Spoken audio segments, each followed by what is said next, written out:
बिस्मिल्लाहिर्रहमानिर्रहीम।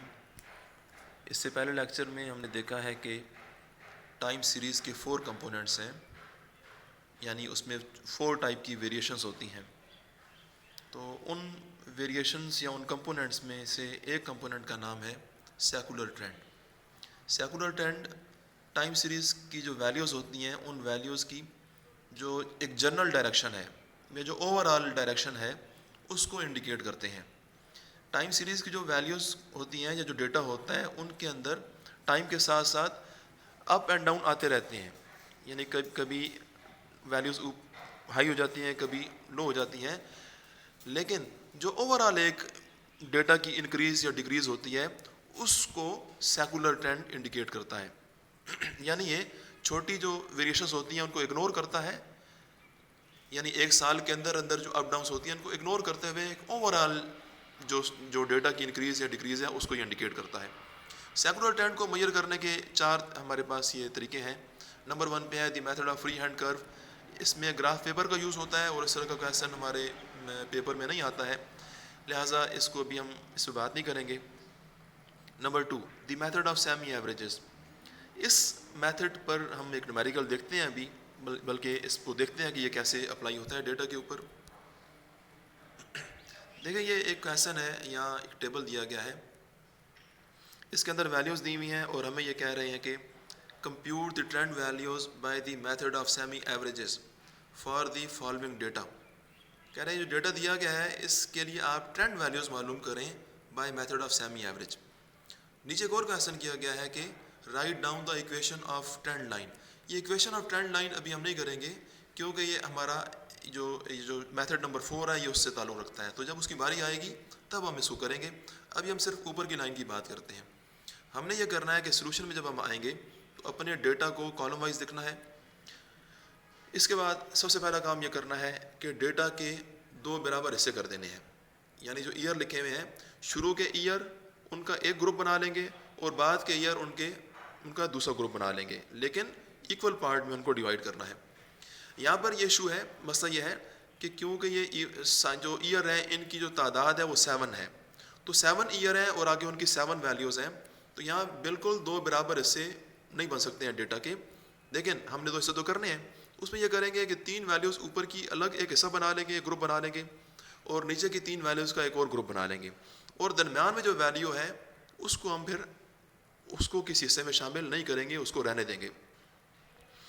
ये मसला या ये जो सिचुएशन है ये उस सूरत में होती है जब ईयर या वैल्यूज़ की तादाद ऑड हो, लेकिन जब ईयर या वैल्यूज़ की तादाद इवन होती है उस सूरत में ये होगा कि कोई वैल्यू इस तरह से आप उसको छोड़ेंगे नहीं, बल्कि जो लाइन लगाएंगे वो ऊपर की सारी वैल्यूज़ के सामने लगेगी और नीचे वाली लाइन नीचे की सारी वैल्यूज़ सामने लग जाएगी, दरमियान में हमें कोई वैल्यू छोड़नी नहीं पड़ेगी।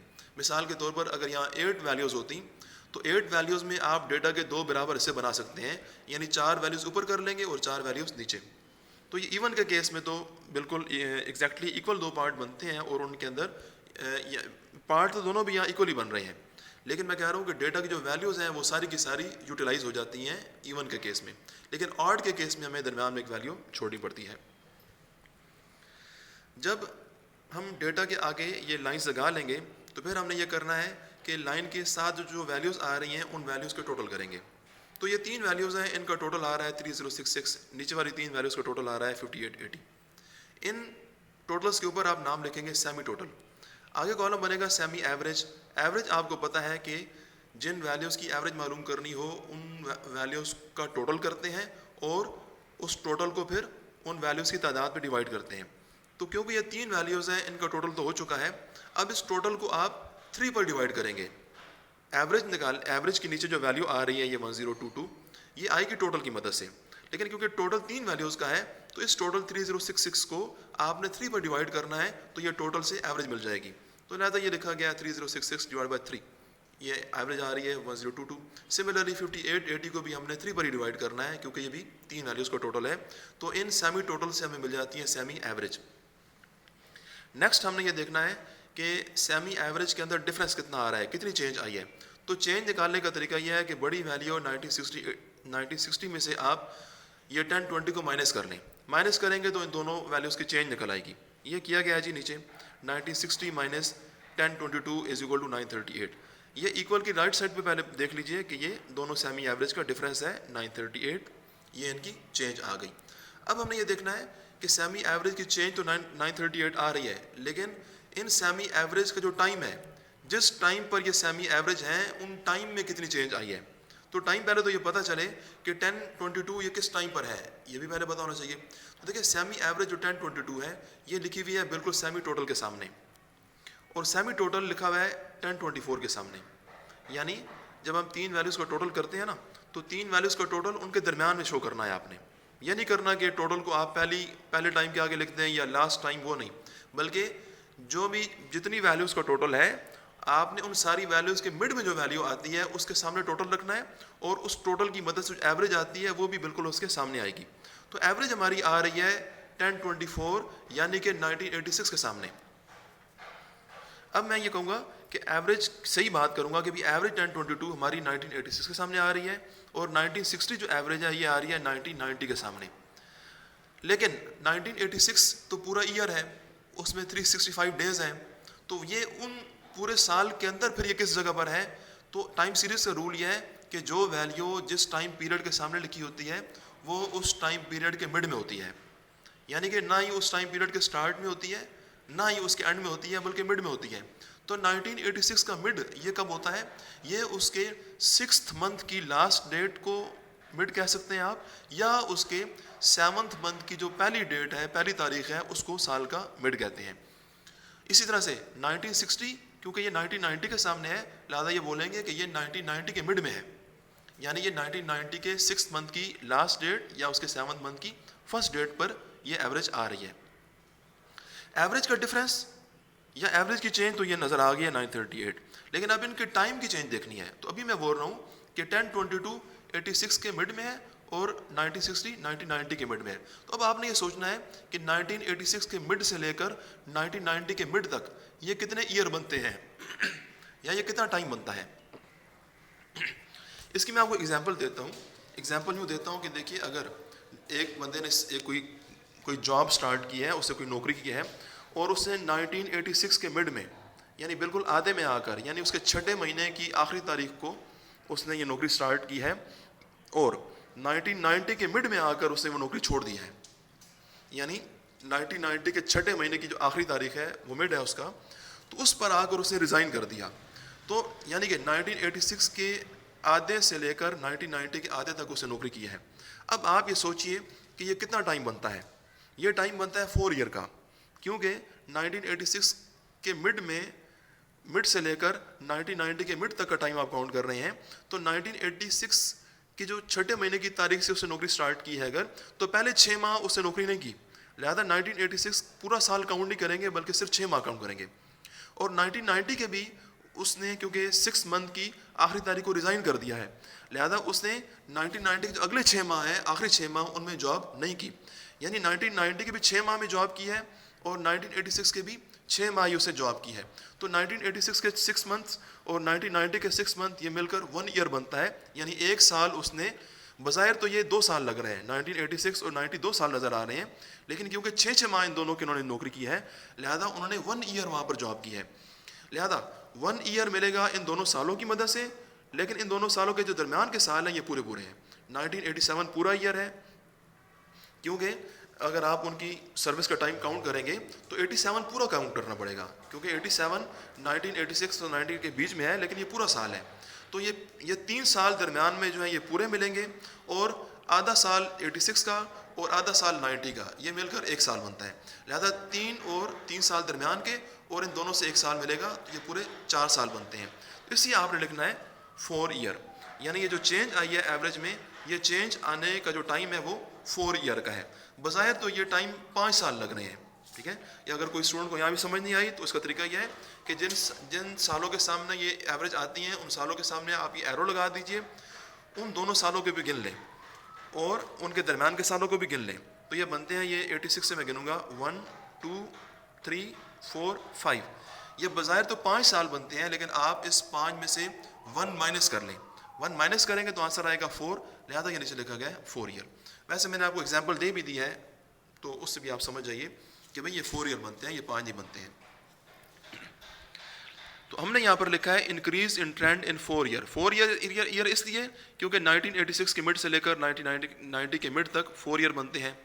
आगे ये 938 इसलिए लिखी है क्योंकि एवरेज में जो चेंज आई है वो 938 की आ रही है। इसके बाद हमने ये लिखना है इंक्रीज इन 1 ईयर। हमारा मकसद 1 ईयर का है। अगर 4 ईयर के अंदर 938 की इंक्रीज आ रही है तो 1 ईयर में इंक्रीज निकालने का तरीका यह है कि आप 938 को 4 पे डिवाइड करेंगे, क्योंकि 4 ईयर में 938 है तो 1 ईयर में 938 डिवाइड बाई 4 करना पड़ेगा, यानी कि जो 4 है ये 938 से नीचे डिवाइड कर देगा उसको।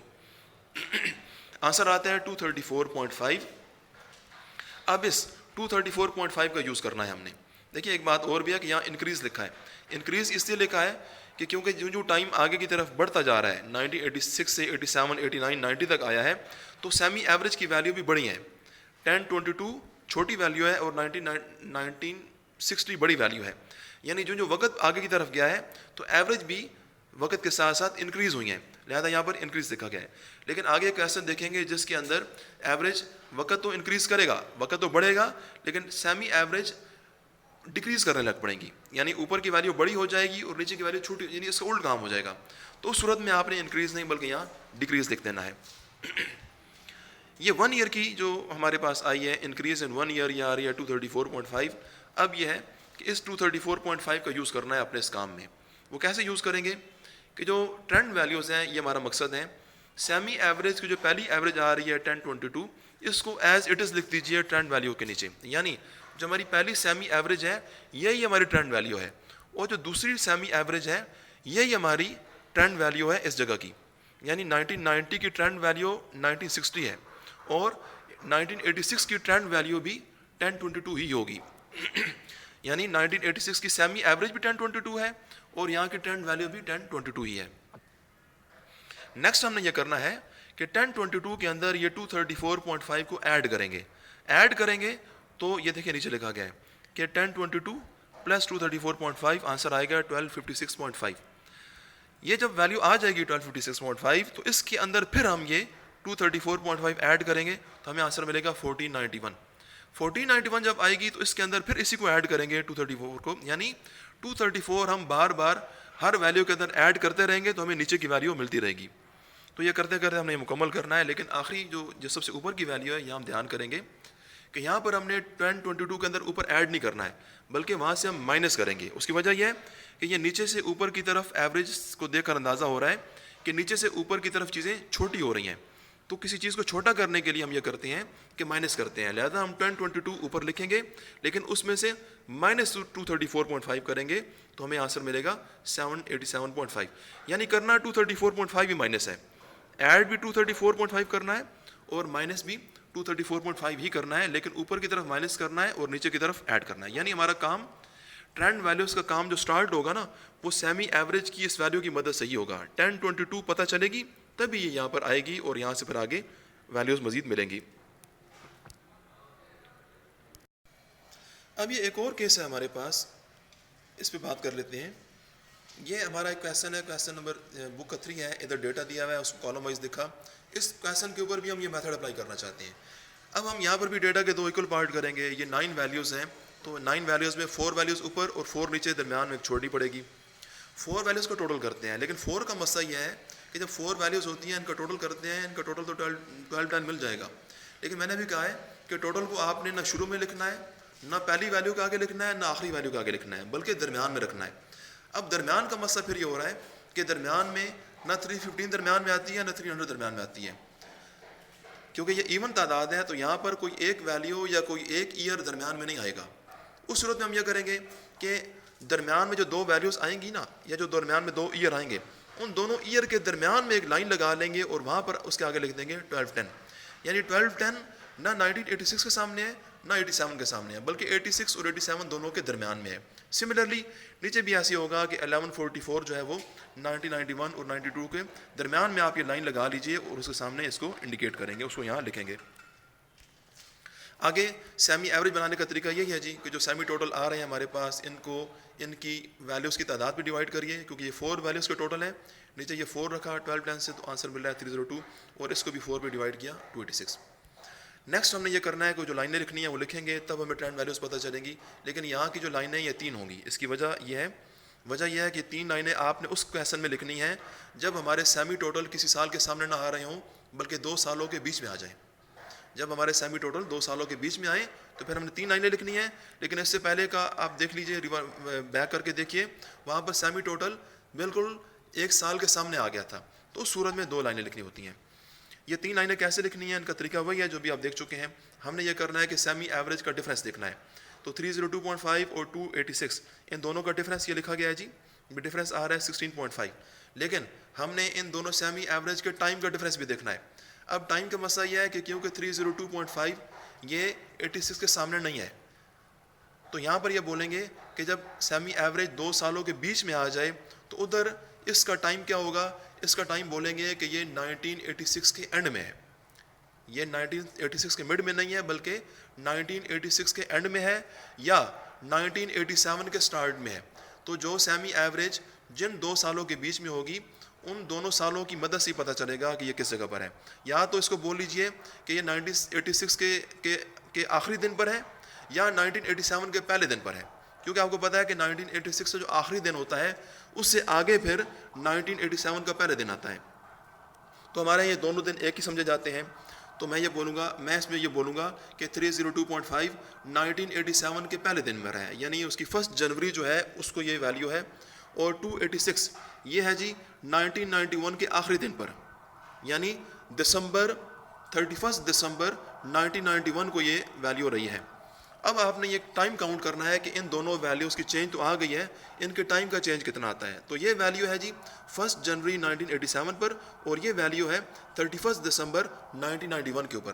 तो 1 जनवरी 87 से लेकर 31 दिसंबर 1991 तक ये टाइम बनता है जी, ये 1 2 3 4 5, ये पूरे 5 साल बनेंगे। ठीक है, यहाँ पर आपने -1 नहीं करनी है। उसकी वजह यह है कि अभी आपकी जो वैल्यू है वो बिल्कुल साल के शुरू में आ गई है। तो 87 का पूरा साल मिलेगा और 91 का भी पूरा साल मिलेगा, क्योंकि ये वैल्यू 91 के एंड में है। तो इन दोनों वैल्यूज़ के जो पॉइंट बनते हैं टाइम के, उन दोनों पॉइंट के बीच का जो टाइम है वो ये पूरे 5 साल हैं। 87 पूरा काउंट होगा और ये नीचे 91 भी पूरा काउंट होगा, और उनके दरमियान के ईयर भी काउंट करेंगे। तो ये सारे मिलाकर 5 हैं। यहाँ -1 नहीं करनी है आपने।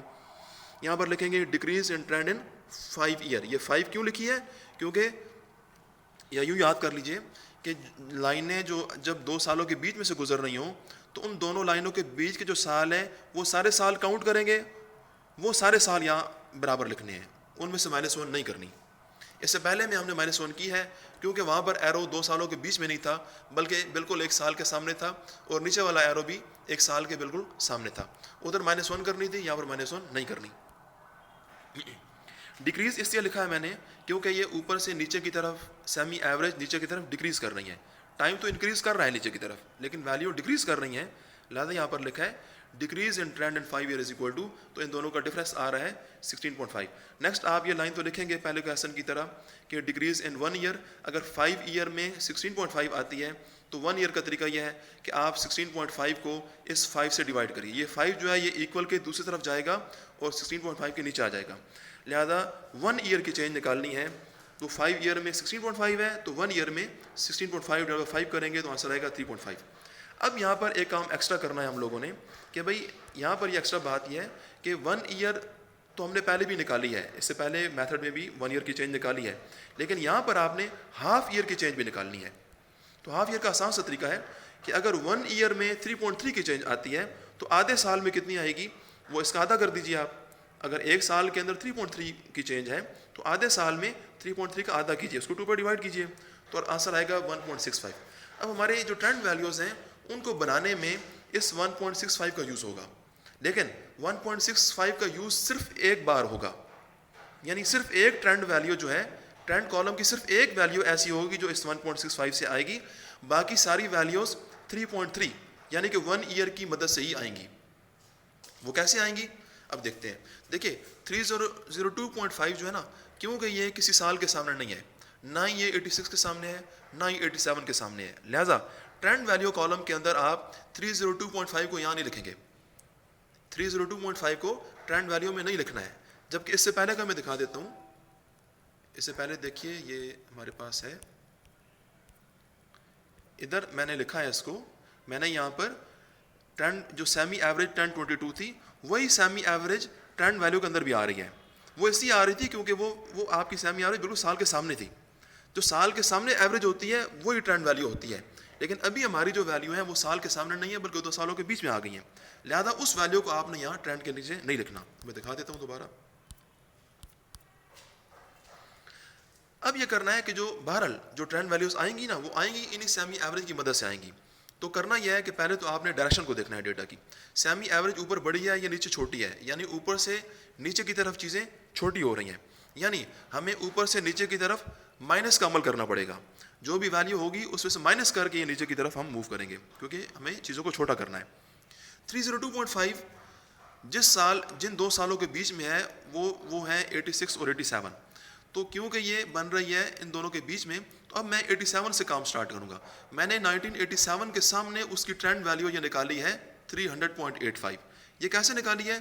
ये जो 302.5 है उसको लिखा है यहाँ पर, इसमें से माइनस की है 1.65, यानी जो हाफ ईयर की चेंज है ना 1.65, इसको माइनस किया है, माइनस करके ये लिखी है 300.85। तो 300.85 ये 302.85 से थोड़ा सा आप नीचे लिखेंगे, थोड़ा सा इसको यहाँ नीचे इंडिकेट करेंगे। 302 है 86 और 87 के बीच में, लेकिन अब 87 के बिल्कुल सामने की वैल्यू आ गई है 300.85। सामने की वैल्यू निकालने का तरीका यह है, मैं रिपीट करता हूँ कि सेमी एवरेज की जो वैल्यू है उस वैल्यू में से हाफ ईयर की जो चेंज है उसको माइनस करेंगे तो इसके नीचे लिखना है। माइनस करके मैंने उसको यहाँ नीचे लिखा है, मैंने इससे ऊपर नहीं लिखा। क्यों? क्योंकि नीचे की तरफ चीज़ें छोटी हो रही हैं, नीचे की तरफ माइनस का अमल करना चाहिए। लिहाजा माइनस करने की वजह से मैंने जो काम किया है वो ये नीचे लिख दिया। अब ये करूँगा कि 300.85 ये मेरी 87 के बिल्कुल सामने आ चुकी है। हमने जब माइनस करनी है 302.5 में से हाफ ईयर की चेंज जब माइनस करेंगे ना, तो माइनस करने के बाद जो वैल्यू मिलेगी वो नीचे वाले एरो से जो फ़ौरन पहले का साल है उस साल के बिल्कुल सामने आप उसको लिख देंगे, यानी 300.85 हमारी आ गई है बिल्कुल 87 के सामने। अब हम वही काम करेंगे जो पहले किया है कि हमने 1 ईयर की जो चेंज है 3.3, इस 3.3 का यूज़ करना है। 3.3 को आपने 300.85 में से माइनस करना है तो आपको मिलेगी 297.5। इसमें से फिर आप 3.3 माइनस करेंगे तो मिलेगी 294.25, फिर इसमें से माइनस करेंगे 3.3 तो मिलेगी 290। सिमिलरली हर वैल्यू में से आप 3.3 माइनस करते रहेंगे तो नीचे की तरफ काम आता रहेगा। और ऊपर की तरफ क्या करना है, क्योंकि नीचे से ऊपर की तरफ वैल्यूज़ बड़ी हो रही हैं, लिहाजा आप 300.85 में से 3.3 को ऐड करेंगे ऊपर की तरफ। तो इसमें जब ऐड करते हैं तो आंसर आप मिलता है 304.15। 304.15 में ये 3.3 जब ऐड करेंगे तो मिलेगा 307.45। यानी ये हमारे 2 तरह के केसेस थे। जब हमारी ये जो लाइन लगाते हैं उसमें इवन वैल्यूज़ आएंगी तो 3 लाइनें लिखनी है, और जब इन लाइन में लगाई हुई वैल्यूज़ के आगे इस तरह से ये ऑड वैल्यूज़ आ रही हूँ तो फिर 2 लाइनें लिखते हैं। ये हमने इस तरह से याद करना है जी। और दोनों का डिफरेंस अब आप खुद देखेंगे कि क्या डिफरेंस आ रहा है। मैंने आपको बता दिया कि ईयर आपने कैसे काउंट करने हैं। जब एरो 2 सालों के सामने लगे हों तो उन सालों को भी काउंट कर लीजिए और उनके दरमियान के साल भी काउंट कर लीजिए, लेकिन फिर उसमें से -1 करेंगे। लेकिन जब एरो किसी साल के सामने ना हो बल्कि 2 सालों के बीच में आ रहे हों तो दोनों एरो के दरमियान के सारे साल काउंट कर लीजिए और फिर आपने वहाँ माइनस नहीं करना है। यहाँ 5 साल बनते थे तो 5 ही लिखे हैं, -1 नहीं की। अब ये एक और बात करनी है कि भाई मेथड, हमारे टॉपिक का नाम था सेकुलर ट्रेंड। तो ये सेकुलर ट्रेंड कैसे हो गया? देखिए, जो आपकी एक्चुअल वैल्यूज़ हैं ये लिखी हुई हैं और आपकी ट्रेंड वैल्यूज़ ये आगे लिखी हुई हैं।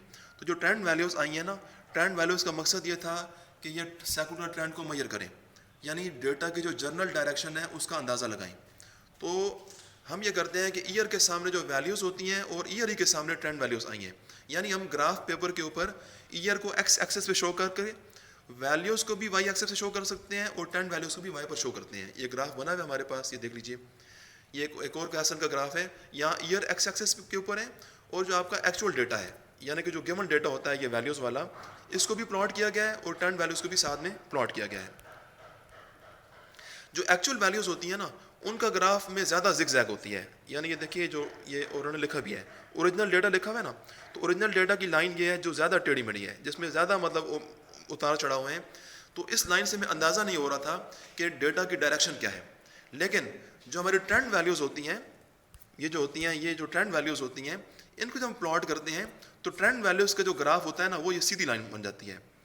ये जो स्ट्रेट लाइन होती है, तकरीबन वैल्यूज़ हमारी सीधी हो जाती हैं, जिससे हमें आसानी हो जाती है ये देखने में कि डेटा की डायरेक्शन क्या है। देखिए, अब जो सीधी लाइन है ना, ये बता रही है एक सीध में जा रही है, बिल्कुल ये लाइन ऊपर की तरफ जा रही है। हमें देखने में आसानी हो रही है कि हमारे डेटा की डायरेक्शन किस तरफ है, बनिस्बत इसके जो ज़िगज़ैग की लाइन है, यहाँ से ये सही पता नहीं चल रहा था क्या ये डेटा ऊपर जा रहा है या नीचे जा रहा है, लेकिन ये सीधी लाइन हमें बताती है। और ये स्ट्रेट लाइन कहाँ से मिलती है? ये लाइन मिलती है इन ट्रेंड वैल्यूज़ की मदद से। ओके, जला हाफिज़।